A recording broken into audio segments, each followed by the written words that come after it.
Welcome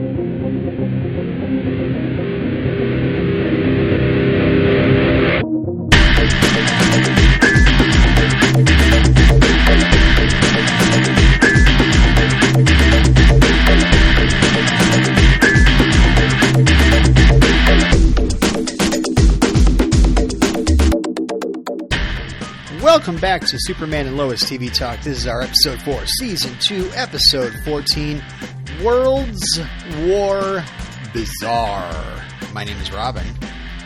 I still don't get the title. Me either. I'm still trying to figure it out. I'm like, I had it on a whiteboard. I was like Charlie and It's Always Sunny. I was like, what does it mean? And I think I'm just reading too much into it. And I'm sure I am, but I'm just like, come on now. Well, as you can tell, Derek isn't with us tonight, but Frank's here. The disembodied voice of Derek is joining us. Yes, yeah. I want to talk about this one. Yeah. And we said last time that Frank might not be able to join us, and he's not. Baby Ramblings Watch is on. Mm-hmm. Yep. Any day now. Get your money in. But we grab your have to wallets. talk about this because we are less than a week away now from the season 2 finale of the show. Right? Yeah. Yeah. 2:15. Waiting for Superman? That's the last episode title? Waiting for Superman. Honestly, a documentary title I always resented because every single time I'd see it pop up, I'd be like, oh, that's just that documentary again. I did the same thing. Of course, yours is probably on Letterboxd, but right. Follow at what's your Letterboxd? Just don't follow me. Nobody follow me, please. Why? Don't follow me anywhere. The screenshots you send me are very insightful. Always. Yeah. Well. Yes. World's War Bizarre. Okay, we'll just move right on. I was thinking of the song "Waiting for Superman." Oh, you want to hum a little? Which I'm sure is where this. No, I don't do that. It was on the Smallville. It was on the Talon mix. Robin, come on. A song called "Waiting for Superman." Yeah, is it the Psychedelic Furs? Who sings it? I can't remember. Well, is it the one that's like Superman on an aeroplane? Because that's a different song. That's just called Superman, right? Oh, I'm sorry. It may not be on the Talon mix. It's a Daughtry song, which automatically. Oh, that's why I don't know it. Yeah, exactly. That's why I can't. Let's see. Here, I'll play you. Let's get a few notes of it so you'll recognize. Frank's paying for the licensing for this one. Frank, the bill's in the mail, buddy. Oh, it's not going to play it because I have my AirPods in. Just imagine it, people. The majesty of what we've just presented you. The audio technical. Just look it up, listen to it, and be like, wow, that was great. Daughtry. What a phenomenal guy that guy is. World's War Bizarre. Directed by Sheelan Chokshi. This is Sheelan's first Superman and Lois. Sheelan has directed Stargirl and episodes of All American as well. And written by Michael Narducci. This is his 6th episode. That's really all the fun facts I have bringing us in. Well, thank you for your fun facts. Thank you. Did you want to do a play-by-play, or are you just like, I need to push the soapbox over? I need to fight this episode in battle and see who wins. No, I've watched this episode twice, and I really think I enjoyed it more than you. There were moments where I was like, this is going to be a fascinating episode. Moving on. And then there were moments where I was like, all right, yeah, here we go. I couldn't figure out what was the... I'm a writer. Well, I couldn't figure out what was the A plot and what was the B plot, but but if what they were pushing was the A plot, it had no business being the A plot whatsoever. Are you thinking... So, okay. Do you want to I think Lana's storyline was meant to be the A plot, and I think that was a terrible mistake. All right. Yeah. I don't think so. I think it's like Clark and the people around Clark trying to help, and he's feeling, well, powerless. I mean, in an ensemble cast like this, I think you have to give A plot whatever is whoever gets the most screen time, and I'm pretty sure that was Lana this week. I think she got more than Clark or Lois. you said this to me a couple days ago when you saw it, and I meant to actually like hit a timer and just clock it. To see. But let's watch it together right now. We're putting it on. Let's just live. Should we do a commentary? Maybe we should. Maybe we should just walk this one down step by step, because I was just all right. Let's. How about instead of a commentary, I'll walk us through, and you give your honest, genuine reactions, and I will give you honest, genuine reactions to your reactions. Well, I want your honest, genuine reactions to the episode too. Okay. Nobody's interested in that. No. We start in the hospital, Derek. We open listening to Clark's heartbeat, something that kind of comes up throughout the episode. Such a good opening. 3 fast beats. Toot, toot, toot, toot, toot, toot. Is that a Kryptonian's heartbeat? I don't know. Mine's irregular, so I couldn't tell you. But it was very reminiscent of like a season 1 opening, later season 1 opening to me. The music and got your Vromer going. So nice to have Lois by his side. I was really hoping for a kiss or an embrace or something, and it didn't happen yet again. Well, I mean, he's been kind of dehydrated. He's been in that coma. I mean, I don't care. I was under surgery. It was recently. a night. It was one night. I know, but it was a lot. And maybe he had some bad breath. It could be. That's a joke, everybody. I just want to point out that was a joke. Clark Kent may have a lot of things, but bad breath is not one of them. Well, he doesn't have the freeze breath, so he doesn't have the winter fresh breath anymore.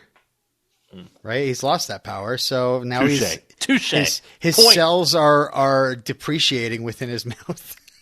Point Robin, I guess. I love the fact I got a point for that. Okay. Frank, where's the bell? Ring that bell, CK. All right. So the first word he does say is Lois, which is sweet. And then she just grabs his hand and says, "You're back." So thank God it wasn't sweet. Lana. Yes. I was really expecting that. Lana, no. Lana. We go to the Kent farm. Jordan hears Clark and Lois arriving. He and Jonathan put their phones down. We see that this is the first time we see they're buzzing with interference. Something's happening. Somebody saw Smallville 522. All right, wait. Explain that reference to me. As soon as they laid it down, I was like, Vessel. Brainiac's infected all the computers. Oh, yes. So Clark arrives home in his civvies. And this is when I have my first question, Derek. How does that work? He was in his Superman costume in the hospital, and he gets home in his civvies. Did they stop somewhere for him to change? Why did Absolutely. he change? He just changed in the car. It's like in the back seat. Lois is looking. Well, I mean, it raises a million questions. Lois was in the hospital with him. Yeah. Maybe they were at a DEO facility? Surely they were at a DEO facility. Oh, the DOD? DOD, excuse me. I switched shows there. DOD. Yeah, I think they showed the exterior of the DOD. They weren't actually in a regular hospital. Okay. So surely he was among Sam's people and not, just a Smallville general. He was among Sam's people, and don't call me Shirley. So he slips up the... That's a joke, right? That was a joke. Okay, good. Derek is silently giving me a thumbs up and nodding and just like a silent applause. Thank you. You should do that louder, though. I feel like you need to be more forthcoming with what you consider to be a joke and what you consider to be canon for this podcast. It is canon on this podcast that from 95% of the things that come out of my mouth are probably me trying to joke or trying to push Derek and Frank's buttons. That's basically all I do here. Anytime you ever say something contrary, it is specifically to get our goad. I do believe. Am I wrong? I do. I like to play. I like to tease. Mm-hmm. For instance, the Lana Lois thing last week, total joke. I was not rooting for that. Good for you. Good for you. Okay. You earned 2 points. All right. 2 points. And where's Frank's bell? Gone. Clark slips up the stairs. He says he's not getting better. We find out that all his cells are drained of solar energy and the sun isn't recharging him. He needs to get to the fortress to talk to Ma, the Fortress of Sanditude. But he asked Jordan for a lift. Oh wait, I thought of one while I was watching this to match your Sanditude. The Fortress of Sandy Dunes. Oh wait, I think last season I called it the Fortress of Sandy Dunes, but yeah. Oh, I have I'm not original, and no, you are. Point deducted from me and given to you. So you're up to 3. Good job. Well, you're like -4 at this point. No, just 1. That was the only time. 5 points from Gryffindor. I don't know what that means. He's kidding, everybody. No, Jordan... I'm not. That's not a franchise I pay attention to.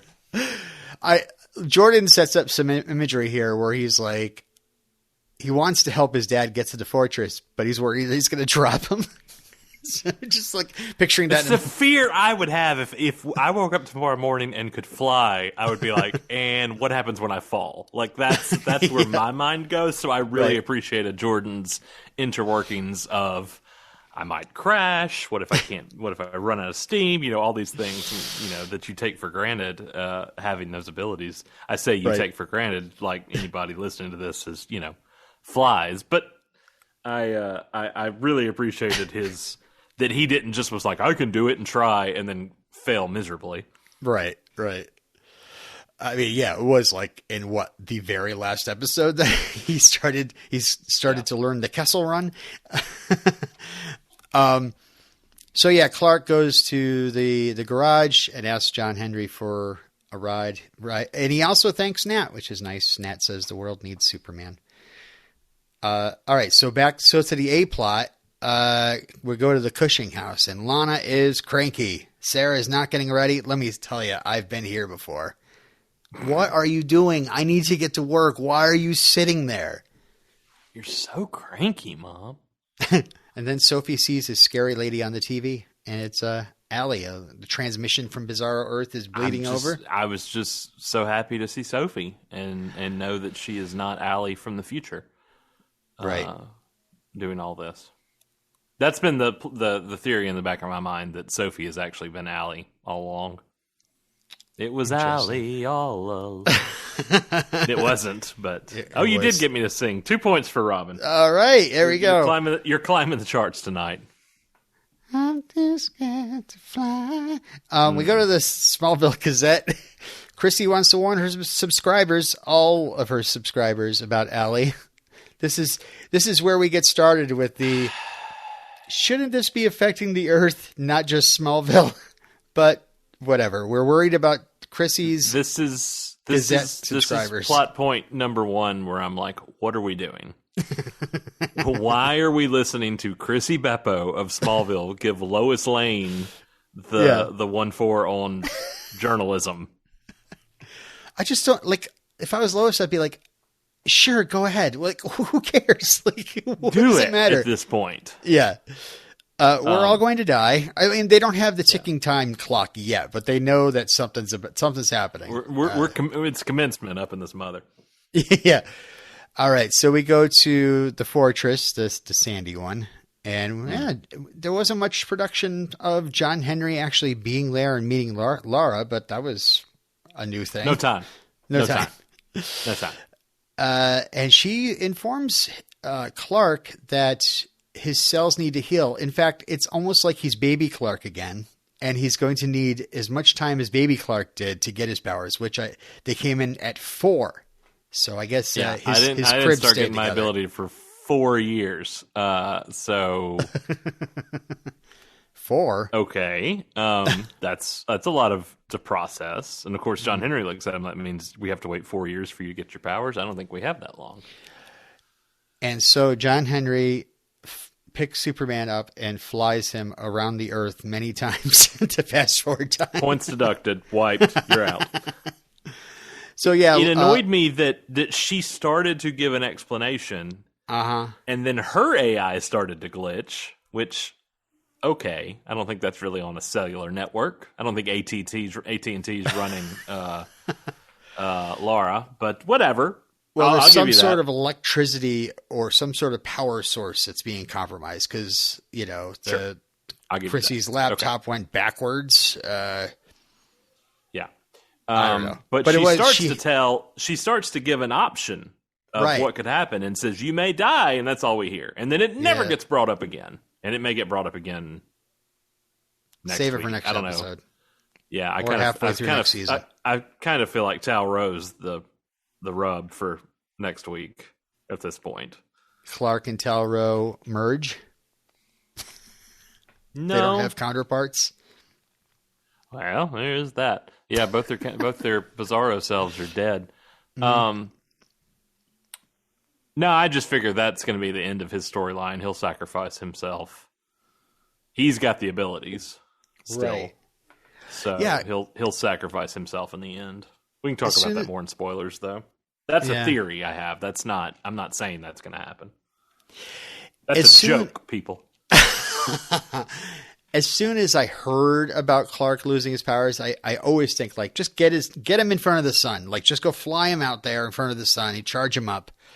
But I guess this, we see this little montage as Laura flickers out where everybody goes outside and looks up as the sky turns red and the square red sun of Bizarro Earth shows up in the sky.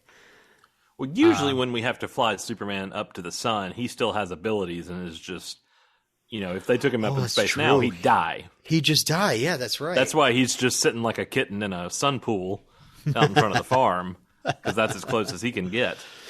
Yeah. Neither Jordan nor John Henry can take him into space. Or Nat. I did love how during this montage of everybody looking up and the dread of the red sun coming into focus, the Bizarro sun, that Lana is trying to call Clark, and we, throughout the little montage of them all looking up, we get this cheery Clark basically saying, I'm not home right now. Please leave a message. Almost like to say, like, Superman's not going to be able to help us. Superman's not coming. Yeah, that's because it was over several people. It was over Lana, and it was over Lois and everything. I really liked that, honestly. I thought that was so creepy in a way, I don't know. What's he doing that he can't answer his phone right now, though? He's at the fortress. He's not saving the world. Well, yeah, he is at the fortress. Well, phones aren't really working either. I think it just went straight to voicemail, didn't it? Maybe it did, yeah. Maybe Lana's used to that. That was a joke, everybody. Kent Farm. No, Sam. No, you can't be passive aggressive. That's a joke, everybody. Okay. Sam tells Lois that the satellites aren't helping. They're not able to get any information about whatever's going on in the sky, and Lucy's being interrogated, but Lucy doesn't know much, so she's not going to be able to have any help either. John Henry and Clark come back. Lois gets a text saying Chrissy's going public with Lana, and so that's an emergency. Okay, here we go. I'm getting my gauntlets on to fight here in a minute. Sam worries about it, but now Lois is like, well, maybe she should know, or maybe she should say something. Sam tells her to go shut down Chrissy, and we have Did we not get the conversation, though, of you have an evil doppelganger, and they're trying to... Did we not already cover that with Lana? I believe so. In the garage talk, they did. Yeah, so I don't know why we had to circle back. I mean, I know that the threat is now more looming than it was a week ago, but... Yeah. But I don't know. Why... Did she know about the merge? Did she know about... Yeah. Okay. I don't know why that became a sticking point. But this is where it kind of just starts unraveling. The whole episode starts unraveling for me. And again, love this show. Love these characters. Just really raising an eyebrow at some of the directions they've taken character arcs this season. I don't understand why Lois has been on the sideline for weeks, reduced to not being Lois Lane. Why she felt the need to walk on, and it's not even just Lois in this episode. And I'm going to jump ahead, but only as a preface to kind of the greater sum of why I don't think this episode worked on multiple levels. And I'm not critiquing the writing. I think overall the way the story has unraveled this season, it's just been some curious choices on character development and not so much dialogue or things like that. But why why did Lois go in and hand Lana, everything she had on Ally? She had that notebook, all her stories, everything she's done, all her research. Yeah. Why that had to be handed over? Why was it? I mean, I told you this because I honestly, when the episode ended, I was frustrated Tuesday night. And I texted you and Frank both, and I said, I don't understand. And this is all I said. I said, I don't understand, because you hadn't watched it yet. No. Why a global catastrophe is looming toward Earth on its way, and the mayor of this small town in Kansas is the herald for what we're going to do? Why? Why? Go ask the freaking Denny's manager what to do. Like, it's no different. Like, there's no reason why she was put in the position to be the leader with answers. And I think she's already proven herself as mayor. So I don't know why it had to be this tipping point of she's the leader we need right now. And then Superman comes in there at the end of the town hall, toward the end of the town hall meeting, and all he does is set up her for the win. Mm-hmm. He lines up the shot for her. And I just don't understand why we keep having to put this person on a pedestal at the expense of our other characters. Again, nothing against Emmanuel, nothing against Lana. I just don't understand why it keeps coming back to the Lana of it all. I think it's a disservice to our other female lead. And I think it was a disservice to Tyler in this one to walk in as Superman and get to have that 30-second speech in front of and then turn it back over to Lana just to back her up.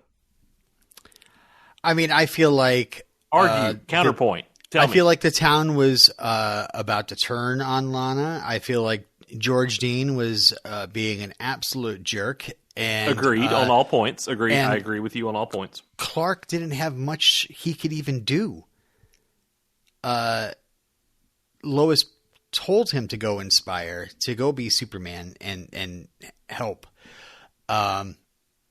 And so I think, unfortunately, since he's not Superman, he can only do it in the small scale, unless he's just going to sit in front of a video camera and broadcast to the entire world.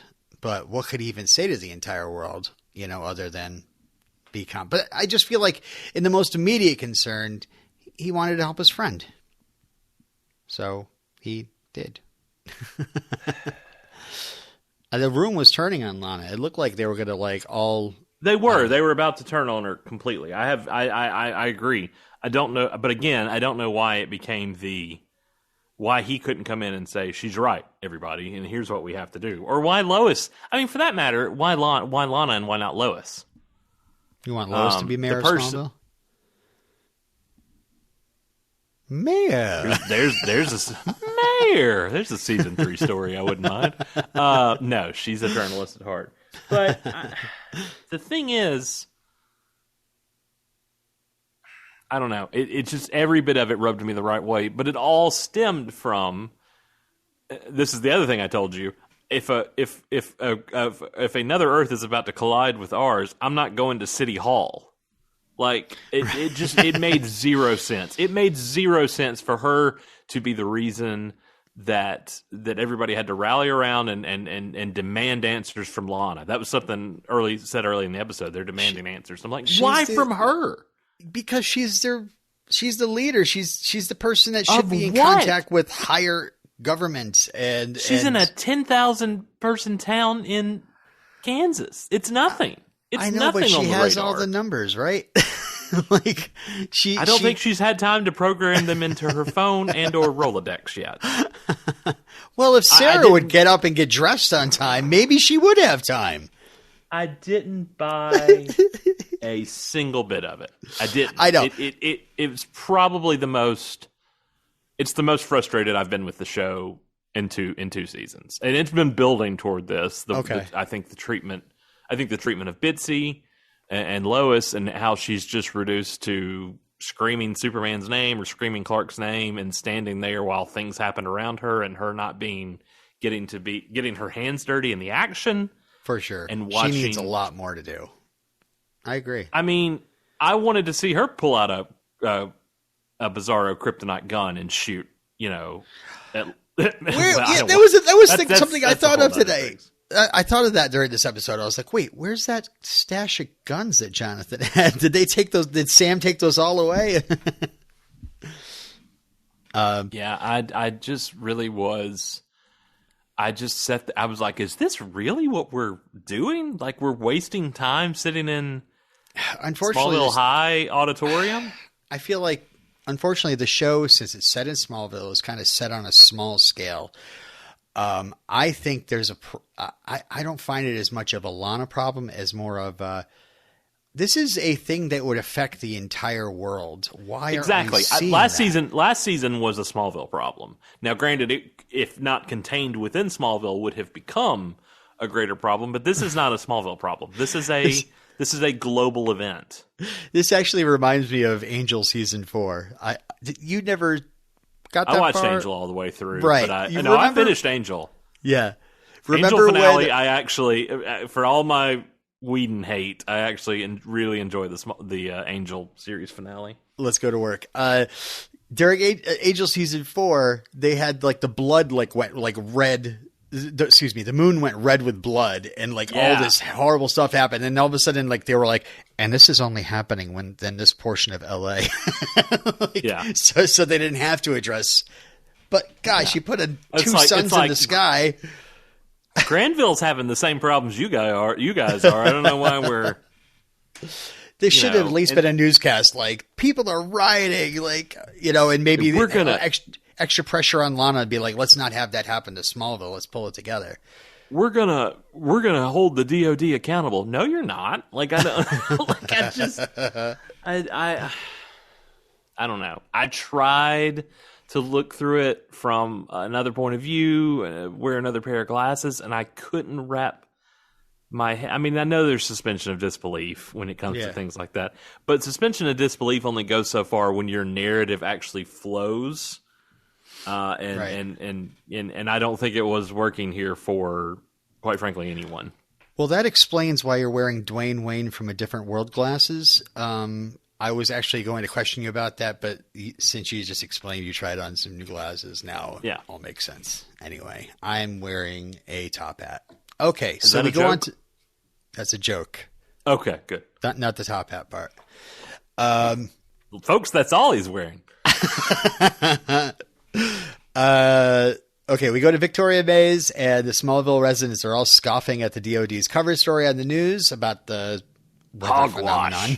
Yeah. It's hogwash. Lana comes in, she's like, I don't know what's going on. And Kyle tries to pump her up. You got our family through hairy times. This is the same thing. And then Lana gets a call from Chrissy. No, Kyle, this is not like you sleeping with the waitress. This is totally different. We go to space, and John Henry and Nat are in their power suits, and all they really get from that is the energy of the square sun is getting more intense. So at Kent Farm, Sam asks... there was a lot of technical jargon thrown that we just had to be like, okay, sure. Yeah, they said a lot more stuff there, but that's basically the gist of it. It's going quantum. Oh, okay, all right. I'm with you now. Sam tells Clark in front of it. Maybe he shouldn't have saved him, and we get a nice Clark saving a life is never a mistake, Sam, especially yours. Aw. Agreed. Back to the mayor's office. Chrissy tells Lana about that the statement's not true, and Lois comes in and gives Lana the whole truth about what they know. And also, by the way, on top of that, Superman has no powers. I don't. Yeah, and the whole thing about Lois, I've tried to hide things from people that I thought I would protect, but obviously that had a double meaning as far as the Lana and the Clark / Superman of it all go, and unbeknownst to Chrissy. But she just walks in and here's all the information. You go do what you think is best. And I'm like, I don't have a problem with Beppo running with the story. I have a problem with, I don't know why she felt the need to check with the mayor, who had zero information. Lois had all the information. Right. And should be the one running it. I mean, if anybody is going to, and maybe this will, and I don't want to spoil too much because, well, we can't spoil just a whole lot off of these official descriptions. But if anybody is going to tell the world that doom is incoming, that go home and be with your families, it should be Lois Lane. Shouldn't it? Shouldn't it be the Pulitzer Prize winning Daily Planet journalist? Though? Do what? To the people of Smallville, though, it should be Screw Lana. the people of Smallville. This is my point. Who gives a about the people of Smallville? This show doesn't care about outside Smallville. I understand right now, that, but it's not just it's not like Smallville's just going to merge with the Smallville of that Earth, and that's it. It's not like that's it. It seems to be. It feels like it when you narrow the scope like that. Right, yeah. Come on, show. Unnarrow your scope. Until they show the Eiffel Tower, flashing, and you're like, oh, it's happening everywhere. Well, let's find out what the mayor of Smallville... Well, now we can go live to the mayor of Smallville, Kansas. She's only been on the job 2 weeks, I'm hearing, but she's gonna make it all better. All right, we go to Kent Farm. Jordan listens, and we hear Clark's heartbeat again in triplicate, and he's just sitting out in the sun, like you said. What was that, like a cat in a pool of sunlight or something? Yes. Streaky. And then Jordan and Jonathan try to play that game you used to play with your grandpa, like, hey, Grandpa, see, he can't hear me. Oh, God. That's a terrible game to play with your grandfather. Huh? No. So suddenly, that was a joke. Suddenly, Jordan tells Jonathan to get inside and super speeds Clark out of the way because Doppelana is here and Lan smashes right down into the hay bales where Clark was sitting. And then she smashes. She was going to stomp on his neck. Yeah, she was just going to clobber him she was going to Super Mario him. She smashes Jordan against the truck, headbutting him, and then her eyes go white, which I've never noticed before with these Bizarro villains. Like the freeze vision thing makes their eyes go white. Look kind of creepy. I don't know. Yeah. Clark begs her to take him. Then John Henry and Nat arrive, and Doppelana leaves? Really? Well, I was going to ask, I guess she broke John L. out? Not yet. They show up at the school. Oh, together. That's right. She's by herself here at the farm. Yeah. But we never actually see her break John L. out, so it was a little odd. Sam's like, go after her, but they've arrived with bad news because they've got less than 12 hours left till the worlds merge. They talk about the merge. They say everything and everyone will meld with the counterpart from the other world. For people, it's I wrote this down, a complete subatomic recombination. Basically, if you merge, you die. I had more questions after that, but the science, I was kind of just letting the science go at this point. Again, I think I brought this up on the last episode. It's like, how do you know which personality is going to be dominant? Or are you just a completely new personality?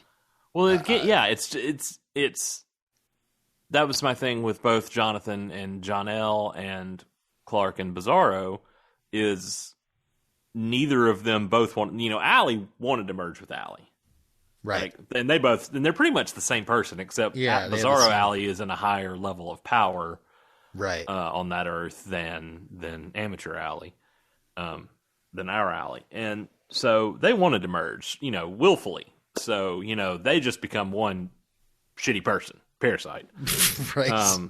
I mean, it's true. I mean, there was no real difference between the two. I would say that Bizarro Ally is a bit more ruthless than our Ally, but on the whole, they both wanted the same thing. Their goals were in sync. So what's the harm in those two merging? When you merge, say, a Bizarro and a Superman, what happens? Right. I want to see wins? somebody merge. Somebody's got to merge. What if Bizarro's not dead? And that's how Superman gets his powers back, is because he merges with not dead Bizarro. Bizarro's dead, isn't he? I mean, that's a definite possibility, and because where is he? I mean, I assume he's locked up in the DOD. His corpse is, yeah. Oh, he got his neck broke by Anderson. Yeah, but I'm sure they didn't have a funeral for him. Like, I'm sure his body is in the DOD. Oh, I see. Yeah. I'm sure he's in the morgue there. Can you merge with your own corpse? Your counter I corpse? don't know. I don't know. I don't know if they can do something, if they can, maybe like red sun coming in wakes him up. Ooh. Gives him his theory. Yeah. That's a solid one. And since he already saved himself there at the end and became a hero in those final moments, maybe that's what happens is he merges with our Clark. But they already said on the show, if you merge, you die, so... Well, yeah, but Superman's not going to die from merging. But I don't want that, too, because Ally keeps, frequencying back and forth, and I don't want that, where does that stop for our Clark? Maybe him having abilities, he wouldn't do that, but then again, she sucked all his abilities out, and she's doing it, so I don't know the answer to. But I would think that red sun showing up would... Because... John L. still having to inhale kryptonite. Yeah, XK, yeah. To get the job done. Is it kryptonite? No, he's inhaling XK. Yeah. But should he be? Yeah, XK. Yeah. Anyway, yeah. I'm lost. So Lana got frightened away by two people in power suits. I just wanted to see a little scene of her going into the portal and finding Ally and being like, you did not tell me there were people in super suits. Like, I did not know they had Halo. I didn't know they had Halo on their Earth. Master Chief and Master Chief Jr. showed up and I bolted. I mean, it was 3-on-1 at that point. I didn't really question her running, tucking tail and running. I don't know. It just seemed like, I guess.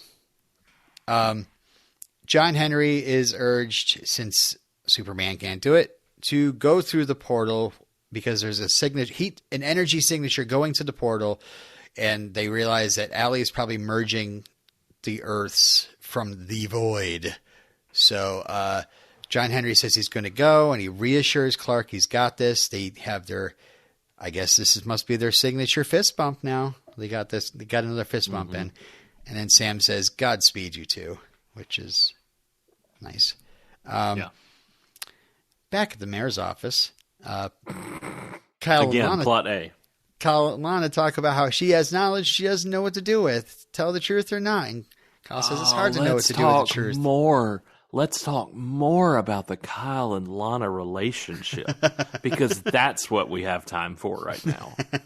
Let's give that precedent. Let's give all the room in the world to Kyle and Lana. They've got to make up by the end of the season. They were going home together. Blocks. That's all you had to say when she said we'll meet at home, and he kind of gave that shocked, happily surprised smile. I mean that was enough. I don't know why we just have to.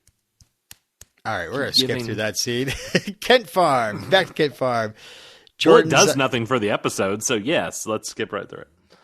It's all about lies and truth and being brave to tell people when it matters the truth. Turn on CNN. I don't...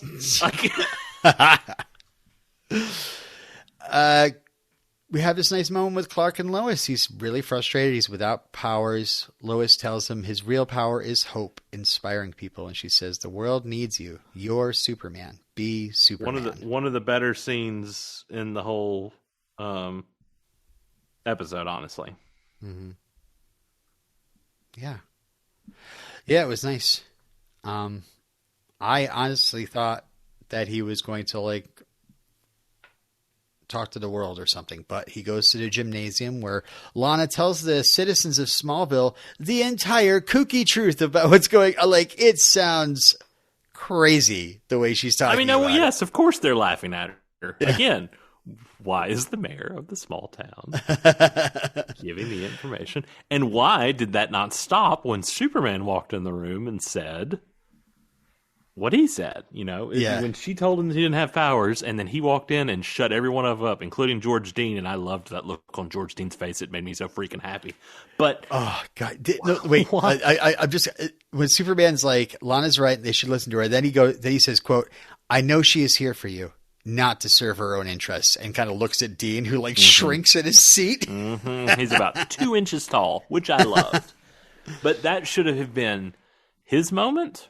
I do believe that should have been his moment to rally the people. And then I think that was also a moment where Lois should have come in and said what we know of this individual. Because here's the thing.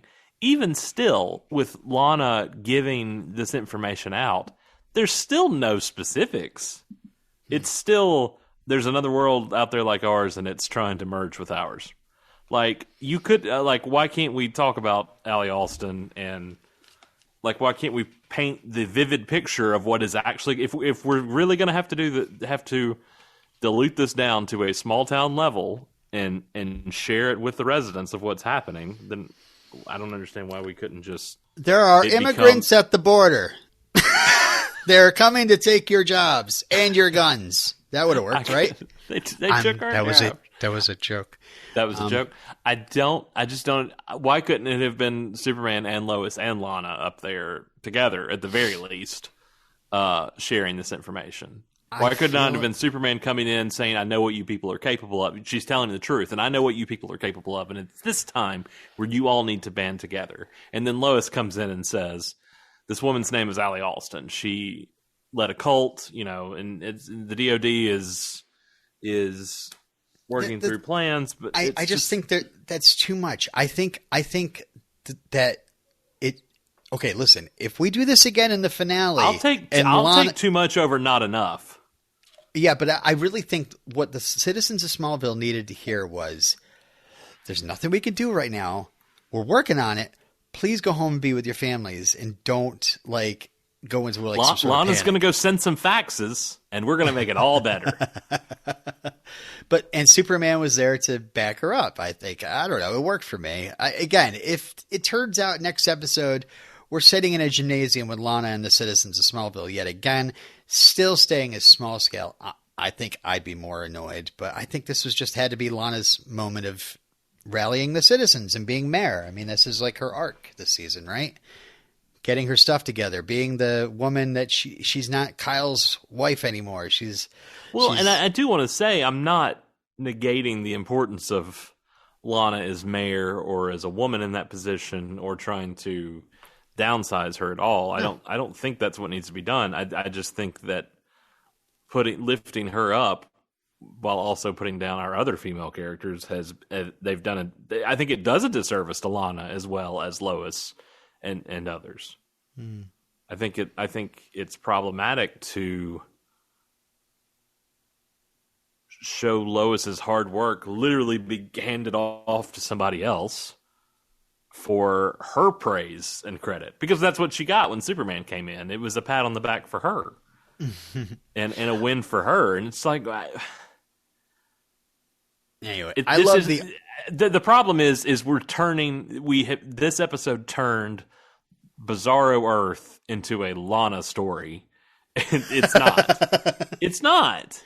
It's not. It's just I really, really hope that, this is penultimate stuff. They're getting their secondary characters a little bit more to chew on, and that in the finale we're going to get a lot more for Superman and Lois. I just hope for all of our sakes. Stick around for spoilers, because I got more to say on that. All right. We go back to the garage, and John Henry initiates code Vapor Lock to lock down Nat's suit, and then he kind of I like that effect of him, very Iron Man, of course, backing into the suit as it envelops him. I thought that was kind of cool. And he tells Nat to stay with the Kents and protect them. And he tells her to stay on comm. She's, of course, really worried. The last time this happened, he was gone for 6 months, and she had to find him through the void, basically.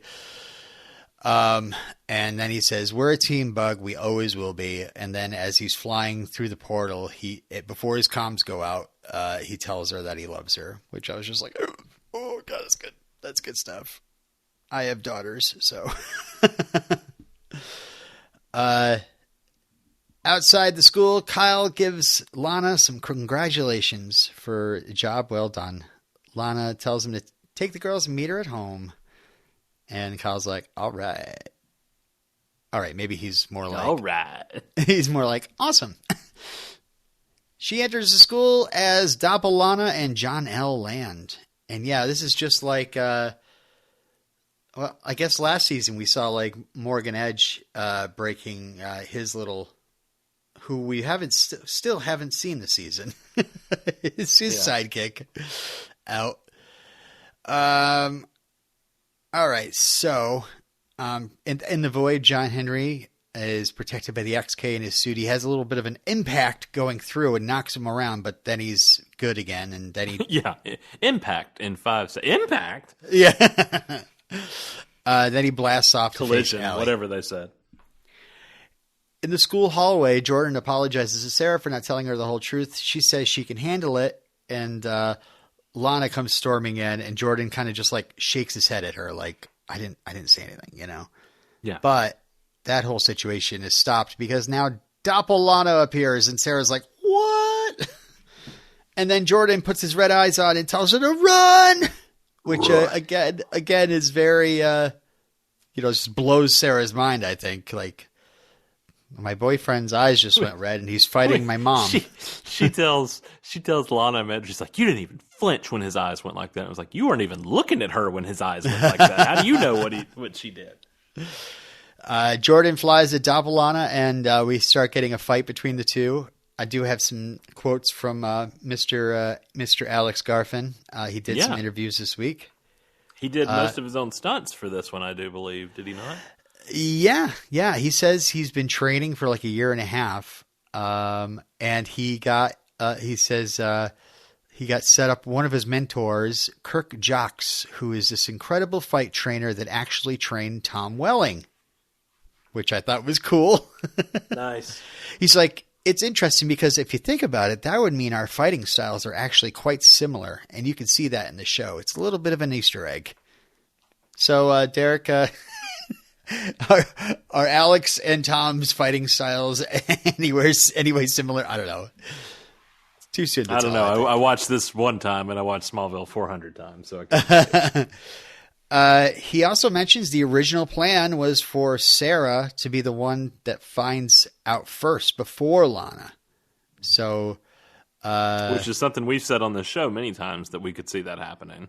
Even back in season 1, they were thinking about having her find out. Yeah. Then he said something kind of creepy to EW. I don't know. Let me just read this. He says, okay. Alex told EW that Sarah might actually find Jordan more trustworthy because he told her he was lying for a reason. And then he says, quote, but also you have to remember, he has these superpowers. He could have lasered her head off at any point. I'm sure part of her is like, I'm not going to cheat on this guy ever again. Can you even imagine? I would be so freaked out by that situation. You find out this person you've been seeing for so long all of a sudden can laser your head off. I'd be going through all the times I'd done anything wrong. Oh, God. I don't like that at all. Alex, pull it back, buddy. Was the publicist in the room? I don't like that. Oh, that's not good. That was in Entertainment Weekly. Thanks, CW. I see what happens when you don't print a magazine anymore. These are the kinds of quotes you get. Lasered her head off. Okay. Jesus. Okay. All right. It says laughs. He's laughing. So obviously he's joking. Do you know how that goes, Robin? Try it sometime. Not at all. Not at all. Okay. We go to the gymnasium. The views of Alex do not represent those of this podcast. Right. We go back to that Smallville High gymnasium. Sam, Lois, Jonathan, and Superman hear some crashing about, and then John L. walks in. Superman says he's not going to hurt his family, and John L. scoffs, what are you going to do about it? Lois and Sam try to talk some sense to him, but it says, you're better than this. And John L. says, he will be. Everyone will, except Superman, since his dad Bizarro is dead. And he says, you might as well be too. And then John L. starts slapping Superman around. Working out those daddy issues. Mm-hmm. In the meantime, in the void, John Henry blasts Ally with a missile. He's like, yeah, this will work. This is going to take her out. Hey, I got her. Oh, wait, no, she absorbs energy? Oh, wait, she took that 2 megaton and sent it back at me? And so John Henry is left floating in space like Sandra Bullock in Gravity. I should have said The Blind Side. That would have been funny. Dennis Quaid in Inner Space. Sure. So John L. still throwing Superman around. Jonathan tells him to leave his dad alone. And John L. says, what are you going to do? Cry about it? Jonathan feels a bit neutered in this scene. You know what I'm saying? Like, I would. Well, I why think is Jonathan Sam not and, so talkative? Sam and Lois and Jonathan were all three neutered in this scene. Like, why did. I swear, again, whenever Lois is just standing there. They all just stand there Lois when Lane their I loved know. one is being slapped around all the time to death, and then more so when Jordan comes in with Lana. Like they're just standing there, and at least Sam tried to pull a gun. Yeah, call the DOD. They'll never get here in time. We'll do something. Yeah. But create a distraction. Honestly, I just wish more was mined out of the fact that at least we got some Superman Bizarro interplay and how weird it is to have a doppelganger.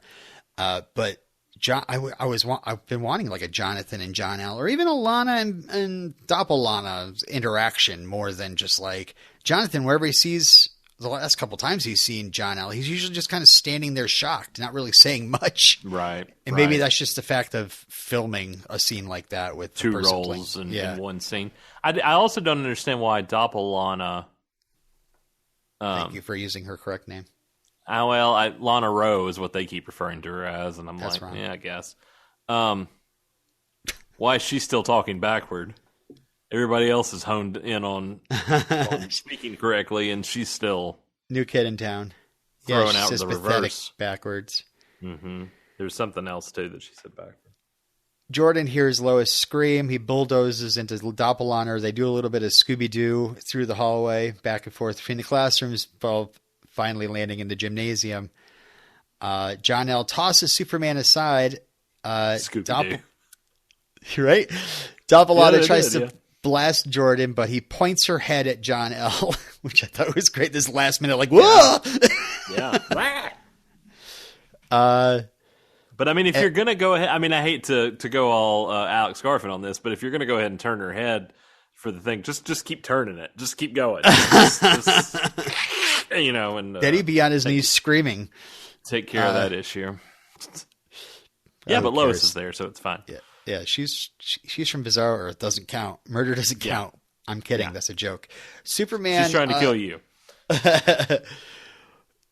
Then all of a sudden, Superman warns Jordan about John L. getting up, and they have a blast off. Very Freeze Vision versus Heat Vision. Kind of like a Harry versus Voldemort. Derek, you got that right? Were they the? Do they live in Smallville? I don't know. Did they need to know? Did they need answers from the mayor too? Yeah, Voldemort's actually a cook at Victoria Mays. He's the manager at Denny's that they went to and asked, because they got just as much information out of him as they did Lana. In the garage, Nat's lost John Henry's signal. Hetty tells her the lock on her suit is expired, and there's an active superhuman attack nearby. So I keep meaning to bring this up. Has Hetty's voice changed? That is Nat's suit's AI. It has an accent. And the other suit, which okay, so it is two different voices. It is two different, but no, it is actually one voice actress though, doing two different voices. Okay, so the voice did not change for the suits between season 1 and 2. It is supposed to be a different, right? It's an accent incarnation of the voice. Okay, yeah. Every time she talks, like the last 3 episodes, I'm like, that does not sound the same. Hetty's Hetty's like German. Yeah, and I'm like, why are we German all of a sudden? That suit wasn't made in Germany. Back at the gym, the Care Bear stare-off ends in an explosion. Then Doppel-Lana's up. They both go to town on Jordan, beating him up, but then Nat arrives, knocking John L. off his feet with her hammer. She sweeps the leg. I'm very proud of her. And then brings it down on his head, which I thought was great, just like going for the kill shot. But, his head is obviously very strong. Then she hurtles the hammer at Doppel-Lana, who steps out of the way, but Jordan is so quick he grabs the hammer and then swings it around to nail Doppel-Lana anyway. Does a 180 and just... Oh, so good. Really good. Really good. So they're both out, and we have them both taken away by the DOD on stretchers. And the school hallway is in ruins. Lois tells Sam to join them. Sam says he's going to do more good at the DOD. So the Kents kind of reunite, wonder where Nat is, and Jordan finds her with his super hearing. So they go back home. She's sitting there with the laptop sobbing. The connection's lost. And the Kents all sit around Nat, kind of comforting her. Clark saves her. Thanks her for saving his life again. And Nat's just like, it's the end of the world. Second time you've saved my life, or the third? I can't remember. Second, yeah. Yeah. Nat says it's the end of the world, and she's back at the Kents because she just doesn't have anywhere to go. And Lois says she can stay with them. You always have us. Yeah. And she promises her dad's not lost, and to believe he'll come back, because obviously Lois has got a lot of experience in that. And we have Nat collapsing into Lois's arms, crying, which is just like so good. What do you think? The moments that worked in this episode worked stupendously. The Nat John stuff was great.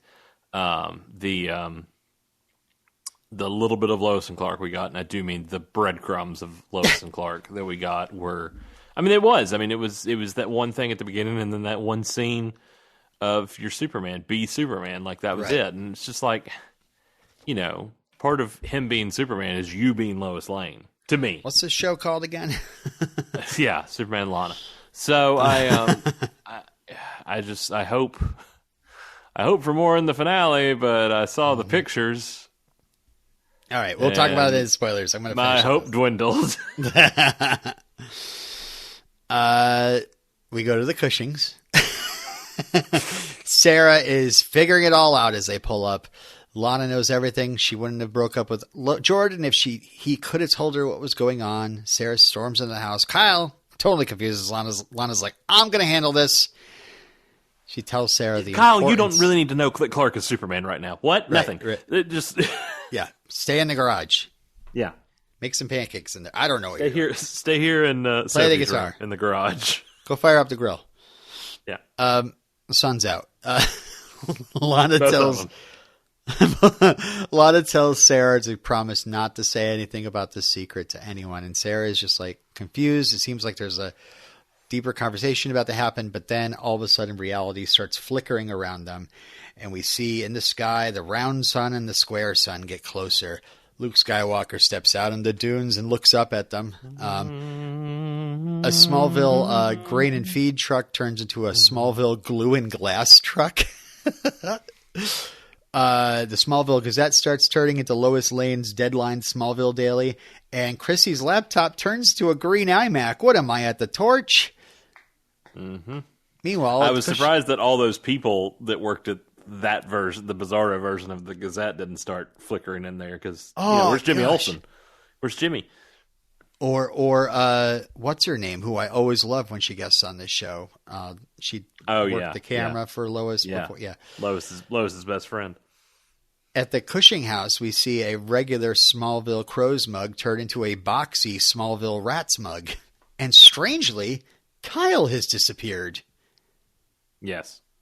What's that all about? Sophie, where'd your dad go? I don't know. You killed him, didn't you, Sophie? Yeah, I wouldn't know. I'm just a kid. I'm just a little girl. And Flash to Ally Allston. And at Kent Farm, the farm flickers back and forth, and suddenly the Kents are standing in the kitchen that no one has done dishes for in a month. They are in the house. This isn't our home. Yep. Yeah, this isn't our home. And then, of course, Superman Clark's the only one that saw that. So he knows. Right. And you see the barn, the burned out barn. Mm-hmm. Bizarro is terrible. I got the hiccups all of a sudden.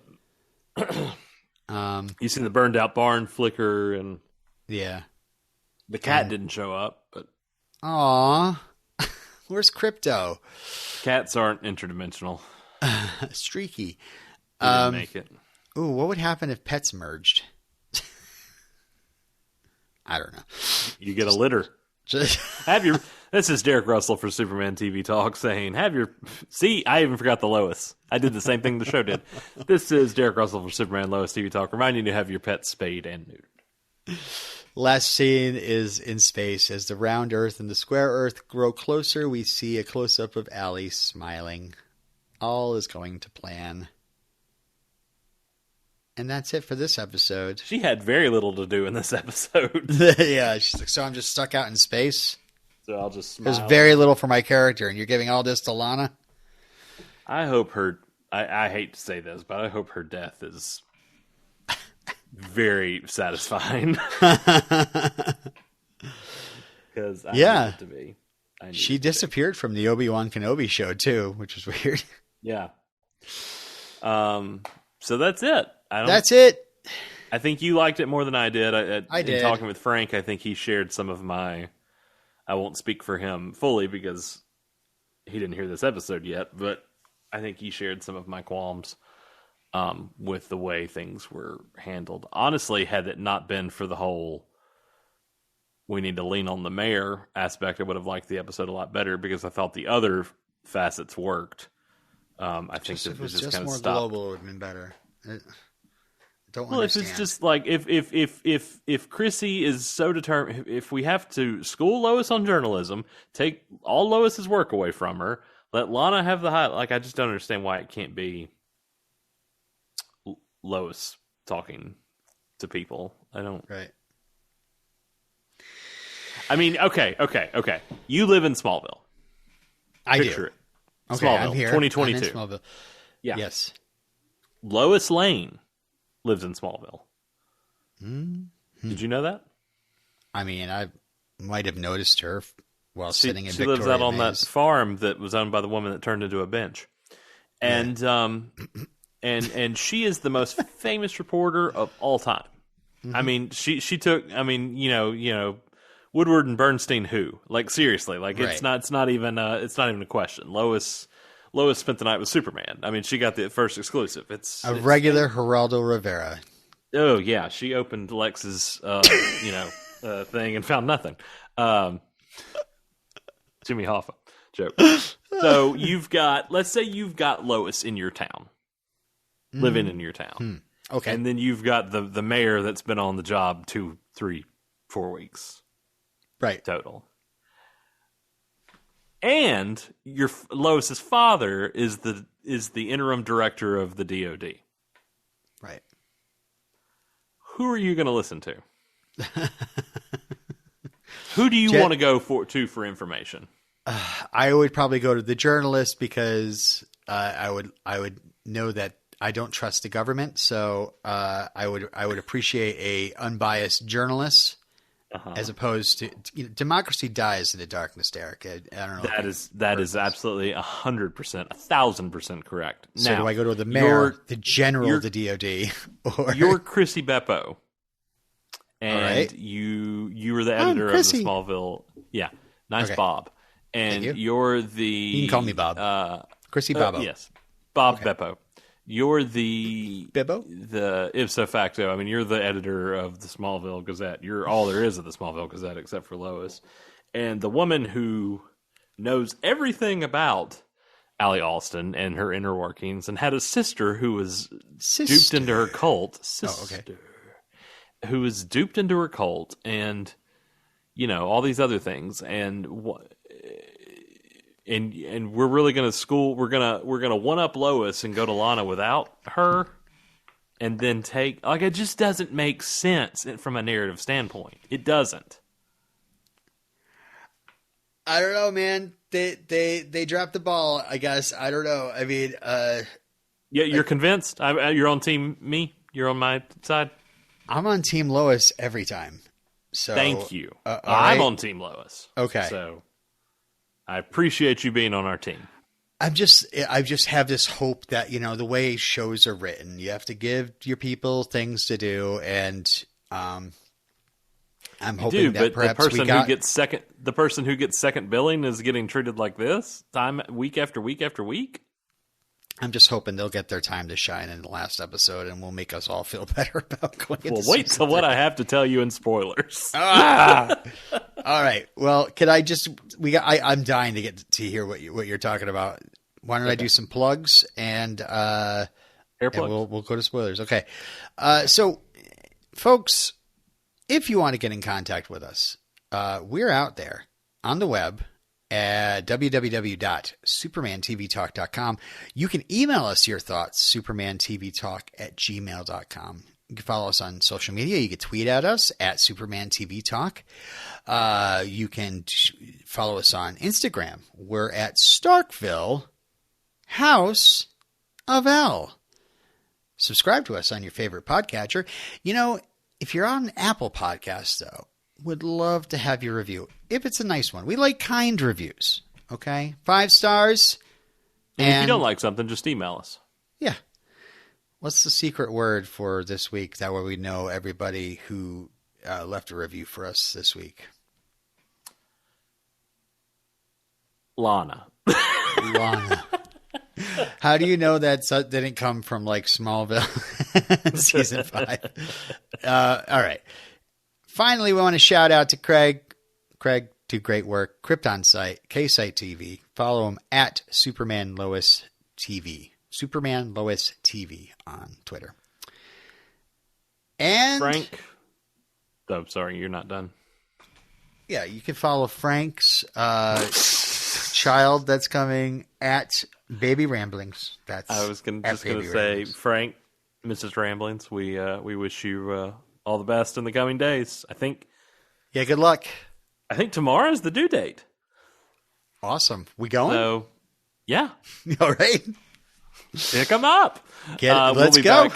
We'll be back in spoilers. You'll hear next after our ending theme, the trailer for the season 2 finale of Superman and Lois, Waiting for Superman. And we'll be back with spoilers after that. But until then, we're always around.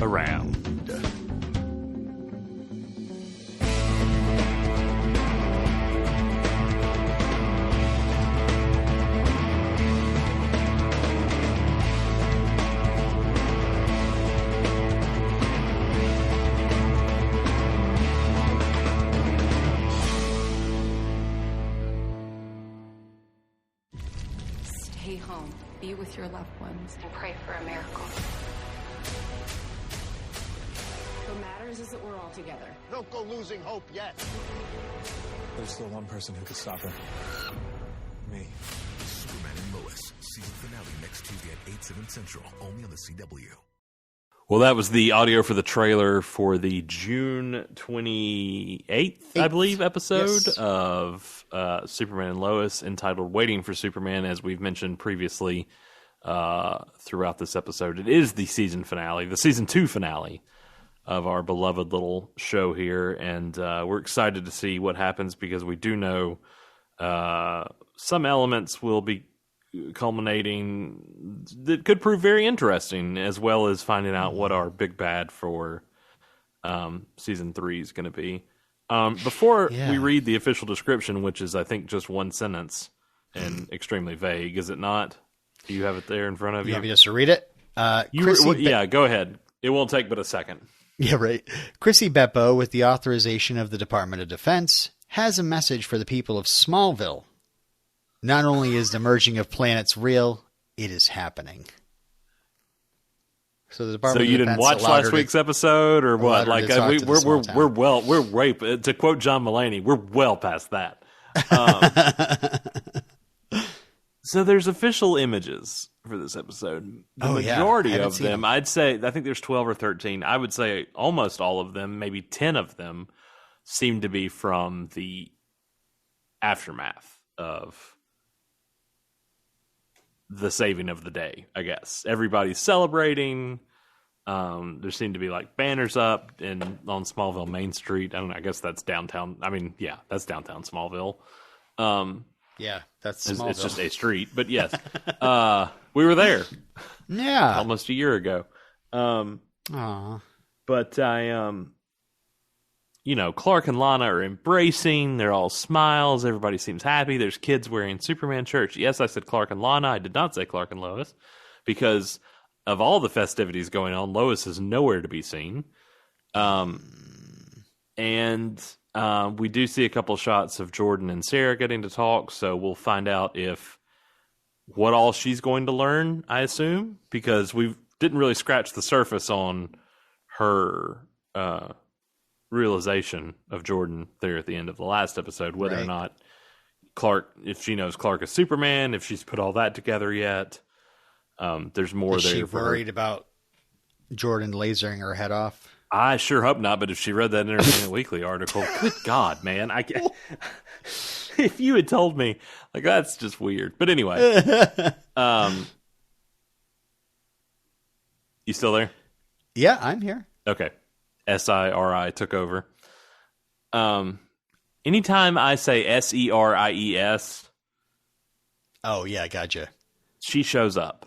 Why so? Like a mayor with a vendetta again. I don't know. It's just weird. Mayor. But anyway, mayor.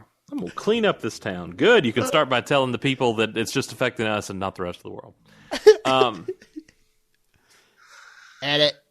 Watch. No, I'm not editing. Watch. They'll put her on TV globally for the finale. No, if they do, we riot. But anyway, there are 2 pictures of Lois. Both of them are shot from behind. Like, we don't even see Bitsy in the official photographs. Now, granted, we don't see Jordan. We don't see Jonathan. I meant Jordan Elsass, but we don't see Jonathan Our either. good friend. Yeah. But Lois is hugging Beppo, and we just see her from behind in both pictures. We don't even see Bitsy's face. I'm just like, y'all are. Is somebody having fun? I don't know. Is there a Bitsy body double on set? Like, is there a reason all this is going on? Yeah. Maybe she's like off shooting a movie or something, and they just put some. And then there's like 3 pictures between Diggle and John Henry Irons, which I assume is about, hey, I've never seen another black person in this town before. But Is Pete Ross's dad? Wait, who was that guy? Was that Pete Ross's dad? No. We've never seen the Pete. First season. I know we haven't seen Pete, but I could have sworn we saw. Oh yeah, there was another farmer. Yeah, but that wasn't Pete's dad. Anyway. But yeah, so I just think, and then so obviously if he's there to set, they're in the diner. So if he's there to set up season 3 and or his spinoff Justice U, I wonder if that means John Henry's leaving Smallville and going with him. Oh my God! So John Henry's in those official photos? Yeah, there's like 3 pictures of John. There's like 3 pictures of John Henry and Diggle. Because I was not even a cast member.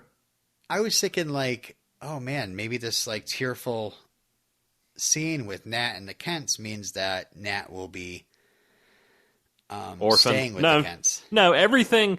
I think it's going to happen pretty much like season 1 did. Everything gets tied up by the 32-minute mark, and then there's 10 minutes left of what? Yeah. Hey now. Yeah. I don't know. That's what happened. We kind of cleared everything up at the end. But I really do think that the Tal Rowe of it all is going to, as you said last week, is going to pull the Han Solo and come in at the last minute to save the day. And then sacrifice himself in the process. Yeah. Yeah. So John Henry lives. So how would you feel if both John Henry and Nat got spun off into Diggle's show? Like, I can't imagine John Henry leaving Nat there, and that's why they set up how the closeness between her and the Kents. I could see that happening. Like, but it makes no sense to me why she wouldn't go with her dad either. Right, exactly. Yeah, if he's fine. I have friends in Smallville now. What? Yeah. I have a family here. I mean, they're pseudo brothers to her. Yeah. I don't know. Her dad should be more important. We can't weigh in too much until we actually see how all this plays out. But I did find it fun. And I guess it doesn't want to spoil anything, although we do find out that John Henry's alive in these pictures. But nothing is from the meat of the episode. All of this seems to be after everything's hunky-dory and put back in place. Smallville looks fine. There's no red filter. Everything seems apparently just Sam normal makes again. An amazing speech that we're all looking forward to. Even Alex Garfin said in an interview about the finale that it was like a pleasure to see him, Dylan Baker, act, like really take charge of a scene. And so I'm really looking forward to whatever this speech is. And don't forget, we also find out what happens, how this show ties into the Arrowverse, our other shows. Yeah. Yeah, I am really. I don't even watch know it be just something totally blasé. Like, you may not know this, but a few years ago we had the same issue. In a crisis where the universe was going to be wiped out of all the multiverse and all this. It's like, well, no, that's not an explanation at all. No, because I'm sorry, two suns are in the sky. The other supers might be looking for Big Blue to help them with this big situation because, I mean, it's that classic, you're in a Marvel movie that's not the Avengers and you're wondering why they're not calling the Avengers. Right. So right now I've almost convinced myself that they're just in a different universe. And, that's why they never mention Kara. That's why I'm still of the camp that I don't care. I don't care either. I've enjoyed the world building of this show. I have enjoyed the sandbox that we've gotten to play in without having to bring in other action figures into our toy box and play with them. I think it's worked well. I think this season, unfortunately, as sometimes happens with sophomore seasons of a show like this, got a little too big for its britches, and a little too out there. And I hope to see a more grounded, reined in season 3 that kind of because I love this show, and I will take that to the mat. I love this show. I love Tyler. I love Bitsy. I love every person on the show. I think they have all done a phenomenal job creating something familiar yet brand new for longtime fans. Allie's just not that strong of a villain. It's just the way it's for me. Well, I mean cast members, not guest stars. Sorry. But I'm just saying, for comparing season 2 to season 1, I got kind of annoyed at how slow the eradication stuff was going. Well, to me, it's like I'm not really that intrigued by Ally. I like Morgan Edge more. I did too, but we got I think we got off on the wrong foot with the whole Doomsday thing. Yeah. And I think that kind of I'm not going to say it soured us, but I think it kind of emotionally manipulated how we viewed the show for the remainder of this season. I'm not going to speak for you, Frank. It did me. I think it emotionally manipulated. And I'm not saying I wanted it to be Doomsday. I'm not saying the Bizarro thing was bad. I've enjoyed this take on Bizarro. I like seeing great. I like seeing the square Earth and everything that I liked seeing. I liked that one episode where we were there and get to see how ultimately different it is, and how Clark's a celebrity instead of a hero, or more of a celebrity than a hero, and those kinds of things. But I think the thread started to get unraveled somewhere, and I think there were chances to pull it, but to pull it back in and rethread it back together, and we've, I think, glorifying Lana at the expense of Lois, which we can still glorify Lana without hurting Lois, but I think when we started doing that, it did a huge disservice to not only these cast of characters that we love, but the series as a whole.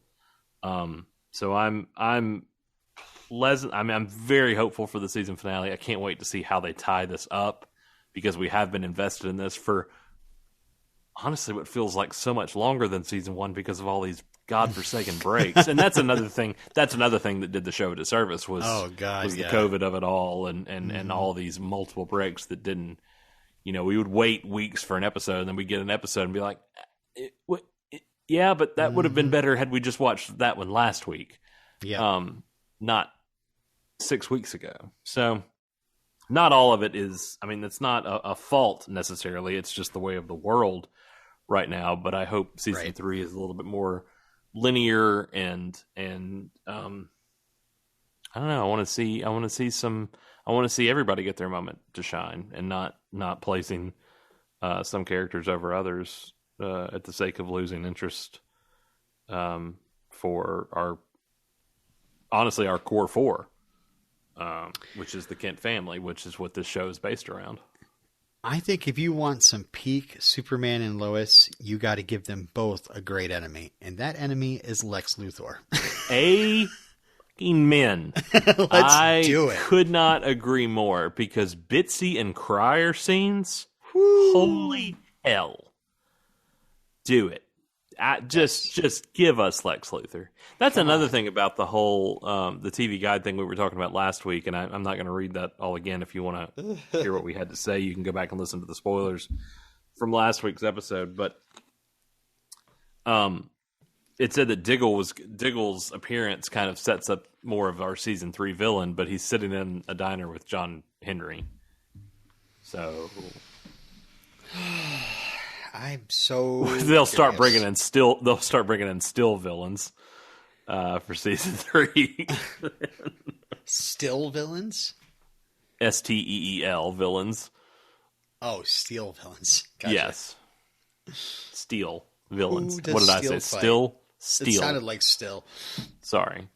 Well, originally Doomsday, and then, from there. But that's right. So. Well, yeah, I mean... all we can do is speculate. I mean, I am hoping we get some sort of Doomsday-esque turn in this season finale where John L. turncoats. We have John Henry. We have Morgan Edge. And who else are we missing? Sorry, Tal Rowe, I should say. Tal Rowe. I mean, it's going to be a stacked episode. Yeah. Diggle may not show up until after everything's said and done. Who is the fourth one? I thought I'd see how I could come help. Well, you're a little late now, but yeah.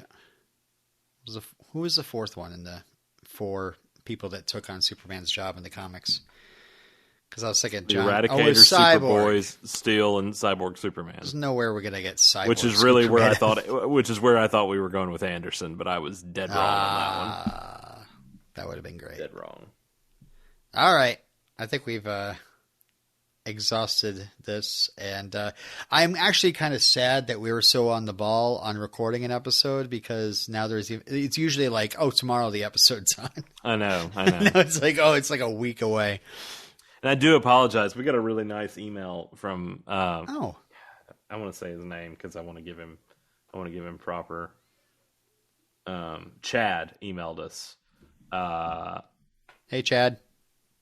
Tuesday, and said, "I love Superman and Lois, but I can't watch the new episodes until I know, capital KNOW, that you guys have a new podcast out, hence I'm behind 3 new episodes of Superman and Lois. Any idea when the review of Lies That Bind podcast is coming to be? I'm eager to watch the new episodes, but I can't because I love your podcast so much, and I like having the TV episode fresh on my mind. Thanks for such a great podcast. I've been following you guys for a very long time." Chad, we appreciate that. We don't always get to read emails on the show, but that one, I did email Chad back and was like, hey, you're the reason we keep doing it. Prime example right here. COVID kind of got in the way of our recording last week, and we had to combine 2 episodes. And I got a girlfriend, and things got even more busy for me.